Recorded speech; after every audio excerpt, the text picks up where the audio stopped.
facultative reinsurance is purchased for individual risks rather than for a portfolio.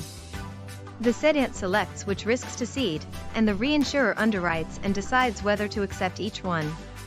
This method is typically used for unique, high-value, or complex risks that may not fit into the cedant's broader portfolio. It offers flexibility, but because each policy requires separate negotiation, it can be administratively time-consuming and costly. It's ideal for one-off risks like large commercial properties or specialized liability coverages. Treaty reinsurance covers a portfolio of risks, with the reinsurer agreeing to automatically accept all risks that meet the predefined terms of the treaty. The cedant does not need to negotiate for each individual risk, which simplifies the process and is much more efficient for large, stable portfolios. Treaty reinsurance is used for ongoing risk transfer and typically spans multiple years.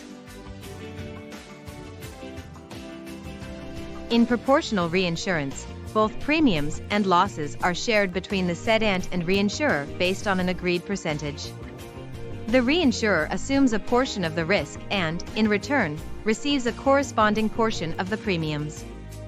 This structure is commonly used when the cedant has a predictable portfolio of business and wishes to reduce its exposure while still sharing in the profitability. Non-proportional reinsurance, also known as excess of loss reinsurance, only triggers when losses exceed a certain threshold. The reinsurer does not share in the premiums but steps in to cover large losses once they surpass the agreed limit. This structure is used to protect insurers from extreme events or large individual losses while allowing them to retain smaller, more predictable claims.